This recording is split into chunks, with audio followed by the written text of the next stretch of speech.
Tılsımlar dünyasida nur quchqan olim Rishad Abbas. Ədəbi axbarat. Abdori Qaysar Mijid. 3. Odatda ilmiy maqolaning putib chiqish jarayoni tajribachilik usuli qo'llaniladigan tadqiqotda mundaq bo'ladi. Aldı bilan tadqiqotchi yoki olim hodislarni kuzatish jarayonida voqeaning kelib chiqish sababi haqida ma'lum xil fanniy bilim va ilmiy nazariyaga asoslanib o'zining farzini o'ttirib qo'ydi. Ondan amaliyotdan o'tkazish orqali, ya'ni tajribachilik usuli asosida sinoq qilib, analiz qilmoqchi bo'lgan o'zgarguchi miqdorlar to'g'risida uchur va sonliq ma'lumot to'playdi.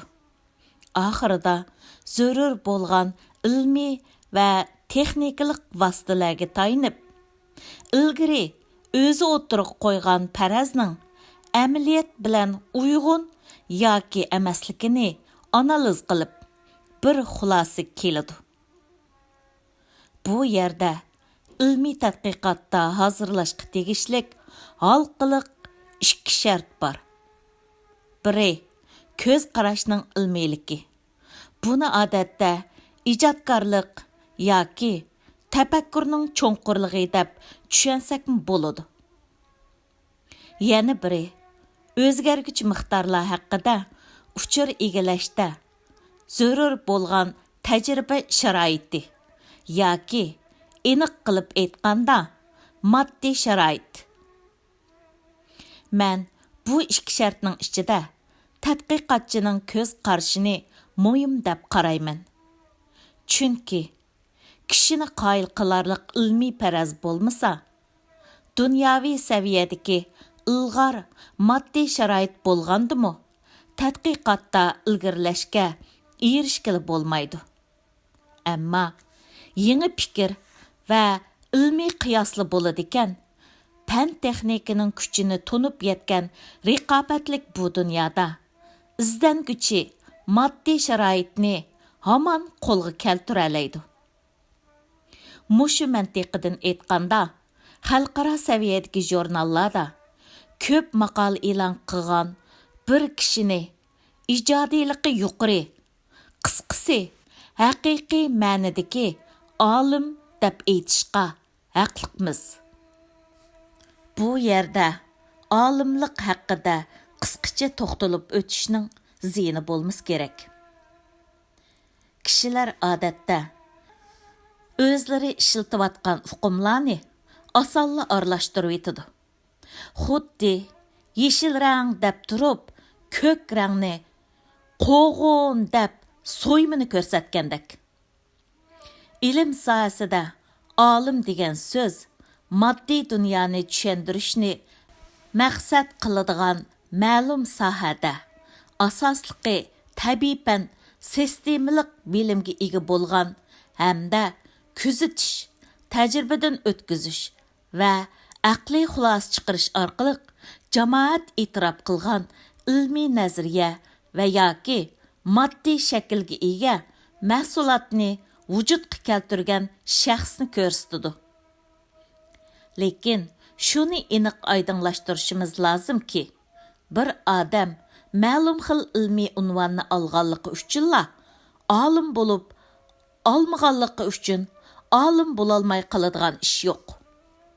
Masalan, bir odam fanning ma'lum bir turida doktorlik unvoni olsin deyli. Buninglik bilan u kishini olim deb atash, iste'mol qilinayotgan bu so'zni yaxshi tushunmay, aldirab chiqargan xulosa bo'lishi mumkin.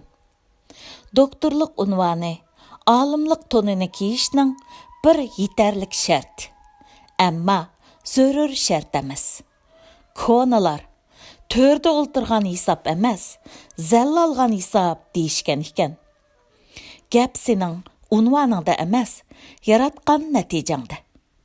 Shunga aynakning yana bir tarafida turib, shundoqmi ayta olamizki, yuqori ilmiy unvon olmay turibmi, o'zligidan tirishish orqali ma'lum sohada yetilgan fan tadqiqot natijasi ko'rinarlik bo'lgan kishilarmi olimlik sharpiga muyassar bo'ladi albatta. Biz turmushimizda 5 yoshlik kichik bolaning oyog'inimi oyoq, 30 yoshlik odamning oyog'inimi oyoq deb ataymiz, ammo birisining oyog'ini yana birisiga kiydirgili bo'lmaydi. Sabab bu yerda o'lchamning o'xshamasligida. Shuningga o'xshash olimlikningmi darajasi bo'ladi. Biz bu yerda da'vatgan olim bir jamiyatga mansub, bir millat o'ziga tushunishlik olimmi yoki xalqaro saviyadagi olimmi? Mundaq o'xshatishga bo'ladi. Bir millatning xalqaro saviyadagi olimlari shu millatning markasi. Bu marka dunyoga qancha yuzlandi deganlik millating dunyoga tonildi degan gapdir. Dunyoga o'zining insoniyat jamiyatining taraqqiyotiga qo'shgan to'hfasi bilan tonilgan millat, jalbkor millat, hayotiy kuchi urg'ib turgan, shundaqla kelgusi parlaq bir millat. Ma'lum millatning bir butun to'p shaklda, ya'ni xalq sifatida taraqqiyotga intilishi va taraqqiyotni qo'lga keltirishi ko'p taraflama omillarga berib taqiladi. Bularning ichida xalqning nimaga yuzlanishi, ya'ni qandoq yo'nalishni tanlashi va shu xalq tashkil qilgan jamiyatning ruhiy kayfiyati nihoyat muhim. Bu avlodlarning qaysi xil qimmat qarash bilan cho'ng bo'lishiga nihoyat cho'ng ta'sir ko'rsatadi.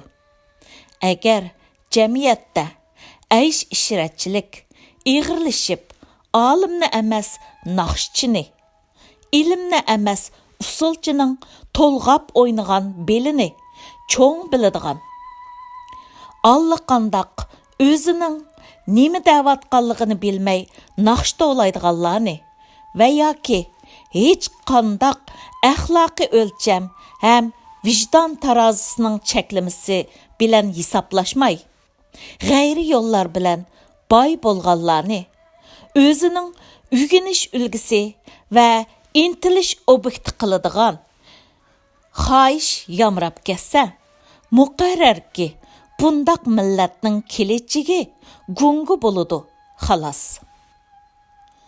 Ulug' bovimiz Mahmud Qashqari bundan 10 asr ilgari shundoq degan ekan. Men bu so'zni peshqadam birsidan angladim. Ammo Turk tilla divani degan kitobni tekshirib bu so'zni dalillash fursati bo'lmadi. Naqshi usulga berilgan xalq, zavolliqqa yuz tutgan xalq. Bu so'zning o'zili kifoya. 1000 yildan buyon uni tushunmagan bo'lsaqmi, endi uning tegiga yetmasak bo'lmaydi. Aqlga ishorat, nadonga juvaldiroz deb to'g'ri aytgan ekan donolarimiz. Biz cho'qim o'zimizga talab qo'yishimiz, yoshlarimizni ilm-fan o'rganishga rag'batlantirishimiz, xalqimizni ma'rifat orqali mavjudligimiz va kelajagimiz uchun tirishishga chaqiriq qilishimiz hamda kishilarimiz ichida ilm-fanni qadrlaydigan, ilm egillarini hurmat qiladigan va shu orqali ichimizdan texmi ko'p xalqaro saviyadagi olimlarning chiqishiga ilhom va kuch beradigan yaxshi ijtimoiy muhit va madaniyatni barpo qilishimiz zarur. Ilm-fan orqali taraqqiyotga erishishdan iborat ko'z qarashning ko'nglimda cho'nqur yiltiz tatqinidan bo'lsa kerak. Uyg'urlardan yetishib chiqqan xalqaro saviyaga ega bir olimni, ya'ni biz dehi bayqab yetmagan bir go'harni bayqaganim uchun qavatli xoş boldim. Hamda ko'nglimda uningga olimlik tonini kiygizdim. Chunki Rishad Abbasning qisqagina 10 yil ichida qo'lga keltirgan ilmiy natijalari, ijodiy muvaffaqiyatlari va munosabatlik o'rinlar tarafidan berilgan baholar, mukofotlar uning haqiqatanmi ismi jismiga loyiq olim ekanligini isbotlab turadi. Bu 10 yil ichida doktor Rishad Apandi o'zi bosh bo'lib va boshqalar bilan hamkorlashib, nurg'unlagan ilmiy tadqiqotlar elib berib, 81 parcha ilmiy maqola yozib chiqdi. Yozgan maqolalarining e'lon qilinish nisbati 100% bo'ldi. Hamda hammasi zaharshunoslik va dorigarlik ilmiy sohasida xalqaroda oldingi qatorda turadigan zaharshunos, xalqaroda zaharshunos va dorigarlik ilmiy qatorliq ilmiy jurnallarda e'lon qilindi. Bu jarayonda u Yevropa, Yaponiya va Turkiya qatorliq 20 dan ortiq mamlakatda va Amerikaning har qaysi muhim shaharlarda o'tkazilgan xalqaroliq ilmiy yig'inlarga qatnashib, 31 qitim maqola o'qidi. 10 qitim taklifga binoan leksiya so'zildi. Agar bir Uyg'ur farzandining yaratgan ilm-fan muvaffaqiyatlari xalqaro saviyadagi olimlarning e'tirof qilishiga erishmasa, mushu qilni qirqqa yerib, inchik ish qiladigan kishilar uning qilayotgan ishiga qiziqib, leksiya so'zlashga taklif qilarmidi? Mushularni xiyolimdan ko'chirib etib, Uyg'urlardan chiqqan bu yosh olimdan faxrlandim. Men kichigimdilla ikki turlik odamlarni hurmat qilatdim. Biri yoshqa mendan cho'nglarni, hatto qarshi taraf mendan 2-3 yosh cho'ng bo'lsa-mu, agar fazilatlik bo'lsalar, yana biri bilimlik, tirishchan va ishchan odamlarni, agar mas'uliyatchan bo'lsalar. Ashu xususiyatimdan bo'lsa kerak. Oliy maktabda o'qiyotgan chig'imda ko'zimga chiliqib turdigan. Oliy maktabga o'tdim. Jahon mening. Qandoq yashasam yashayman, erkim mening. Qo'qon boyvachchisimi yetmas manga. Ishimga aralashma. Nima koring sening? degan mantiqi bilan ha desa, moda qo'g'lishib, o'zida yo'q bo'lsa, xalqning yaxshi kiyimlarini hafta oxiridagi o'ltirishlar uchun tilab kiyib, ko'chada gapni cho'ng etib, yotoqda kasma cho'pni kap etib, ostimda ishdan yo'q, etim marjon buvi deb, challada ot chopqandak, pay paqqi noli qaqqandak ish qilib yuradigan. Ha desa, majan o'ynab, ota-onasi avatgan pulni qimarda uttirib, uftu olsa, döngkörükning tar ko'chalarni bo'ylab, nalagida ketib qoladigan. Bilib bilmay patqoqlarga petib qoladigan. Ba'zi yoshlarimizga afsuslanatdim. Az sondagi ba'zilarning o'ziga va jamiyatga tutgan mas'uliyatsizligidan, chokinligidan saskinatdim. Ammo ko'ngliga orzularni pukib, o'zining istiqboli uchun, jumladan xalqining saposi va obro'yi uchun tirishadigan, oriyat qiladigan bolalarni ko'rsam, aktivlik bilan ko'rishib, tonishatdim. Ularga madad beratdim. Shundaqla o'zimmi ulardan ilhom olatdim. 1990-yillarning boshlarida universitetda o'qiyotgan g'oylik yoshlar xeyli bor edi. Ammo ashularning orasida butun vujudi bilan ilmga berilgan 2 yosh. Nijat Emin, biologiya fanlari bo'yicha doktor, hozir Avstraliya davlatlik universitetida ko'zga ko'ringan tadqiqotchi bo'lib ishlaydi va doktor aspirantlarni yetaklaydi. Dilshad Havzulla, kompyuter fənləri boyunca doktor. Hazır Angliyada xizmətdə. Xalqarada məşhur jurnallarda maqalalar e'lon qilindi. Diqqətimni tartatdı. Ular bilan tanışdım. Ham ularning xarakteri, ish izlari va g'oyasi haqida ma'lum tushunchaga erishgandan keyin ularni ilm-fanga o'zini atagan xalqimizning umidlik o'g'lonlari ekan deb tunib, ish izlarini xalqimga tanishtirish orqali yoshlarimizni ilm-fan o'rganishga chaqiriq qilish burchim bor deb qardim. Natijada ayrim holda Мәңгүлік yoshlik nomida 2 parcha adabiy axborot yezib chiqdim. Asarlar Tarim jurnalida e'lon qilinib, jamiyatda yaxshi ta'sir paydo qilgan chig'i, ayni chog'da bu asarlarga inkas qizg'in bo'ldi. Buningdan men shunday xulosaga kelgan edim. Shu chog'da xalqimiz o'zining munavvar farzandlaridan suyunadi. Ularni bilishni xohlaydi va ulardan umid kutadi. Yetilayotgan yoshlarimiz bo'lsa, ashu munavvar yoshlarimizni o'ziga ulgu qilib, ularning ish izlaridan rag'bat oladi.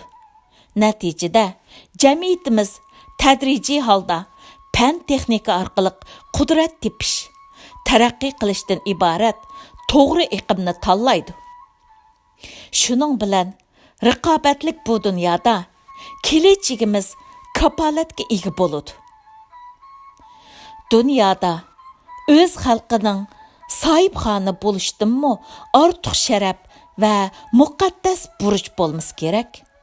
Shunga men ayni chog'dala o'zimga va'da bergan edim. Mayli sen burkut bo'l, parvoz aylagan, ilm fan ko'kida qoniting kerib, men sendan so'yinib faxrlanaman, nomingni olamga doston qilaman. Mayli sen gul bo'lg'in, xush puroq chochqan, fazilat beg'ida rayhoni bo'lib, men sening hidingni taratquziman, tuhbangni xalqimga anglatquziman.